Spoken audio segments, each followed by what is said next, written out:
नमस्कार, म आरसी भट्ट, यस Gandaki public boarding स्कुलको प्रिन्सिपल तथा प्याप्सन काठमाडौँ महानगरपालिकाको सचिव। हाम्रो यो विद्यालय गण्डकी पब्लिक बोर्डिङ स्कुल जुन बालाजु नजिक मैपीमा अवस्थित छ र यस विद्यालयमा मेरो संलग्नता 2063 सालदेखि रहेको बेहोरा अवगत गराउन चाहन्छु र म एज अ भाइस प्रिन्सिपल काम गरेँ र 2069 सालदेखि एज अ प्रिन्सिपल काम गर्दै आइरहेको छु। हाम्रो विद्यालय चाहिँ विगत लामो समयदेखि यो एरियामा एउटा प्रतिष्ठित विद्यालयको रूपमा स्थापित छ। अब यो सबैभन्दा पहिला त हामीले एससीको रिजल्ट हेर्ने हो भने हामी अहिलेसम्म 2066 सालदेखि लगातार हाम्रा विद्यार्थीहरूलाई एससीमा सम्मिलित गराइराखेका छौँ र एससीको रिजल्ट हेर्ने हो भने अहिलेसम्म हामीले A+ र A जुन जनरली 3.6 भन्दा तल जिपिए नल्याउने गरी विद्यार्थीहरूलाई पास गराएका छौँ।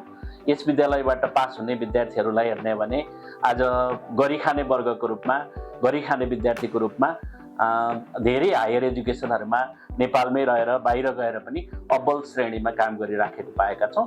नम्बर 1 चाहिँ हाम्रो सबैभन्दा स्ट्रङ पोइन्ट यही छ।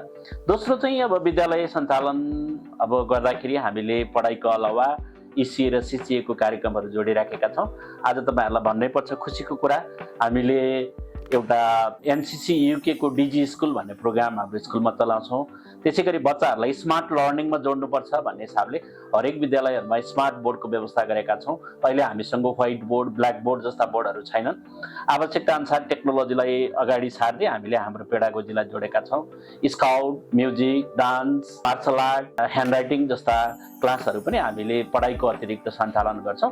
यो नै हाम्रो सबैभन्दा अब्बल र स्ट्रङ पक्ष हो जस्तो लाग्छ। हरेक अभिभावकहरूले आफ्ना बालबच्चाहरूलाई विद्यालयमा भर्ना गर्न अघि विद्यालयलाई छनौट गर्दाखेरि त्यस विद्यालयको पृष्ठभूमि अहिले बदलिलो परिस्थिति अनुसार पढाइ मात्रै नभइकन पछिल्लो समय टेक्नोलोजीलाई आत्मसात गरेको विद्यालय, जुन विद्यालयबाट विद्यार्थीहरू पास गरेर गएका छन् उनीहरूको आउटपुट कस्तो छ, घोकन्ते प्रवृत्तिको पढाइ भन्दा अलिक फरक शैलीमा चलेका विद्यालयहरू छनौट गर्दा राम्रो हुन्छ जस्तो लाग्छ।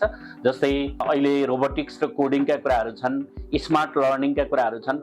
आजको विद्यार्थीहरू चाहिँ टेक्नोलोजीमा फरवर्ड हुन सकेनन्, कोडिङ जानेनन् भने यदाकदा अपाङ्ग जस्तो हुने स्थिति छ। त्यसकारण कुन विद्यालय कति अपडेटेड छ भन्ने विषयमा अभिभावकहरूले असाध्यै धेरै ध्यान दिनुपर्छ जस्तो लाग्छ। अब खास सन्देश चाहिँ मेरो चाहिँ कस्तो छ भने अहिले यो प्राइभेट एजुकेसन र यो कम्युनिटी स्कुलको बिचमा पनि अलिकति खाडलहरू बन्दै गएको, सरकारले कम्युनिटी स्कुलहरू राम्रो गर्दै लगेको र प्राइभेट स्कुलहरूमा किन बच्चाहरू लाने भन्ने सन्दर्भमा आदरणीय अभिभावकज्यूहरूले असाध्यै धेरै ध्यान दिएर साँच्चै नै प्राइभेट स्कुलले धेरै गरेका छन्।